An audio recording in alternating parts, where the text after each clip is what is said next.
ভোলায় প্রাকৃতিক গ্যাসের সম্ভাবনা নিয়ে সাম্প্রতিক বিশ্লেষণগুলো একেবারেই নতুন করে ভাবতে বাধ্য করেছে বাংলাদেশের জ্বালানি নিরাপত্তা ও অর্থনীতি সম্পর্কে। এই দ্বীপ জেলায় এখন পর্যন্ত ইলিশা সহ মোট 9টি গ্যাস ক্ষেত্র আবিষ্কৃত হয়েছে, যেখানে প্রাপ্ত সম্ভাব্য মজুত মিলিয়ে গ্যাসের পরিমাণ ধরা হয়েছে প্রায় 1.75 ট্রিলিয়ন ঘনফুট বা 1.75 টিসিএফ।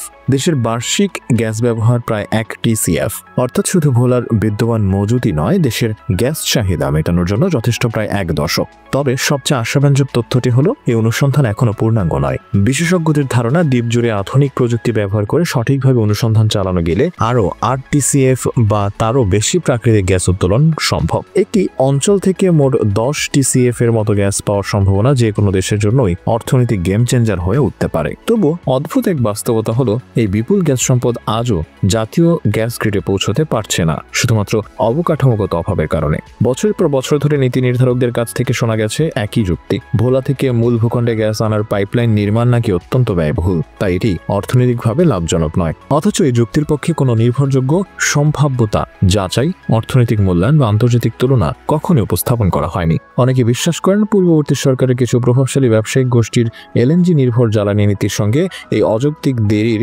সরাসরি সম্পর্ক ছিল। ফলে দীর্ঘদিন ধরে দেশকে একটি উচ্চ ব্যয়বহুল, ঝুঁকিপূর্ণ এবং বৈদেশিক মুদ্রা নির্ভর জ্বালানি ব্যবস্থার দিকে ঠেলে দেওয়া হয়েছে। এখন বাংলাদেশের এলএনজি আমদানিতে বার্ষিক ব্যয় দাঁড়িয়েছে প্রায় 17,500 কোটি টাকা। অথচ বৈশ্বিক বাজারে এলএনজির দাম অনিয়ন্ত্রিতভাবে ওঠানামা করায় প্রয়োজনীয় পরিমাণ গ্যাস আমদানি করা সম্ভব হচ্ছে না। এর ফলে দেশে বহু বিদ্যুৎ কেন্দ্র গ্যাসের অভাবে বন্ধ রাখতে হচ্ছে, শিল্প উৎপাদন বাধাগ্রস্ত হচ্ছে, এমনকি সার কারখানাগুলো বারবার বন্ধ হয়ে পড়ছে। দেশের বৈদেশিক মুদ্রা রিজার্ভ কমে যাওয়ার অন্যতম বড় কারণ হলো এলএনজি আমদানি ব্যয়। এমন পরিস্থিতিতে ভোলার মতো সম্ভাবনাময় মজুত অকেজো পড়ে থাকা নিঃসন্দেহে জাতীয় ক্ষতির শামিল। 2023 সালে প্রাপ্ত তথ্য অনুযায়ী ভোলার শাহবাজপুর ও ভোলা নর্থ গ্যাস ক্ষেত্র থেকে বরিশালের লাহারহাট পর্যন্ত 65 কিলোমিটার দীর্ঘ 30 ইঞ্চি ব্যাসের পাইপলাইন নির্মাণের একটি প্রস্তাব তৎকালীন পরিকল্পনা কমিশনে পরীক্ষাধীন ছিল। প্রকল্পটির প্রাথমিক ব্যয় নির্ধারণ করা হয়েছিল প্রায় 1300 কোটি টাকা। ধরা যাক ভবিষ্যতে ব্যয় বেড়ে 1500 বা এমনকি 2000 কোটি টাকায় পৌঁছেছে। তবু এটি হবে বাংলাদেশের ইতিহাসের সবচেয়ে লাভজনক অবকাঠামোগত বিনিয়োগের একটি। কারণ ভোলার 1.75 টিসিএফ গ্যাসের বাজার মূল্য দাঁড়ায় 3 লাখ কোটি টাকার বেশি, অর্থাৎ মাত্র 2000 কোটি টাকার বিনিয়োগ করে 3 লাখ কোটি টাকার সম্পদ উদ্ধার ও ব্যবহার। এ ধরনের অর্থনৈতিক হিসাব কোনোভাবেই উপেক্ষা করার মতো নয়। পাইপলাইনটি বরিশালের সঙ্গে যুক্ত হলেও তা পরবর্তী ধাপে কুয়াকাটা, বরিশাল, গোপালগঞ্জ, খুলনা লাইন হয়ে সরাসরি জাতীয় গ্যাস গ্রিডে যুক্ত হতে পারে। এতে দেশের পশ্চিম দক্ষিণাঞ্চল গ্যাসের সরবরাহ বাড়বে, যা শিল্পায়ন, বন্দর কার্যক্রম এবং নতুন অর্থনৈতিক অঞ্চলগুলোকে আরও শক্তিশালী করবে। পাশাপাশি এই অঞ্চল ভবিষ্যতে জ্বালানি পরিবহনের নতুন করিডোর হিসেবেও গড়ে উঠতে পারে। আরেকটি গুরুত্বপূর্ণ কৌশলগত সম্ভাবনা হলো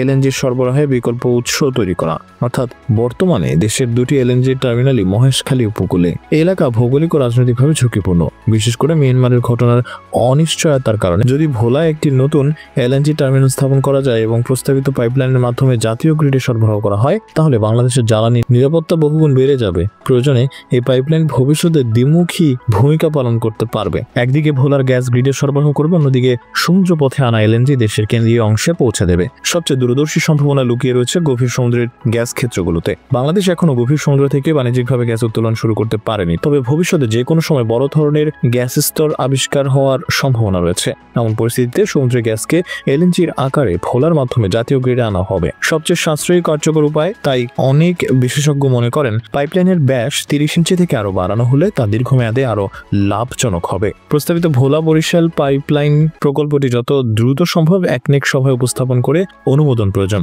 একই সঙ্গে ভোলা বরিশাল মহাসড়কের সম্ভাব্য সমীক্ষা বলছে, যদি সেতু পরিবহনের সিদ্ধান্ত নেওয়া হয়, তবে সেতুর উপর দিয়ে পাইপলাইন স্থাপন করা অযৌক্তিক, সাশ্রয়ী এবং দীর্ঘমেয়াদী নিরাপদ হবে। এর ফলে ভোলা ও বরিশালের মধ্যে যোগাযোগ, বাণিজ্য, পর্যটন এবং শিল্পায়ন আরও ত্বরান্বিত হবে। অনেকে মনে করেন, জাতীয় অর্থনৈতিক স্বার্থের বিচারে ভোলা বরিশাল সেতু চাঁদপুর-শরীয়তপুর সেতুর তুলনায় বেশি অগ্রাধিকারের দাবি রাখে। সব মিলিয়ে বলা যায়, ভোলা বাংলাদেশের জ্বালানি ভবিষ্যতের কেন্দ্রবিন্দুতে পরিণত হতে পারে। এখানে যদি সত্যি 8 থেকে 10 টিসিএফ গ্যাসের সম্ভাবনা থাকে, তবে এই অঞ্চলকে অবহেলা করার কোনো সুযোগ নেই। জ্বালানি সংকটে বিপর্যস্ত একটি দেশের জন্য এই সম্পদ শুধু অর্থনৈতিক সুযোগ নয়, এটি হতে পারে জ্বালানি স্বাধীনতার প্রথম ধাপ। বৈদেশিক মুদ্রা সাশ্রয়ের শক্তিশালী উপায় এবং দ্রুত শিল্পায়নের মূল ভিত্তি। টেকসই উন্নয়ন, জ্বালানি নিরাপত্তা, অর্থনৈতিক সক্ষমতা বাড়াতে হলে ভোলার গ্যাসকে জাতীয় গ্রিডে আনার উদ্যোগ আর এক মুহূর্ত দেরি করা উচিত নয়। প্রয়োজন রাজনৈতিক সদিচ্ছা, দায়িত্বশীলতা এবং দ্রুত অবকাঠামো উন্নয়ন। তাহলেই ভোলা সত্যিকার অর্থে বাংলাদেশের পরবর্তী গেম চেঞ্জার হয়ে উঠবে।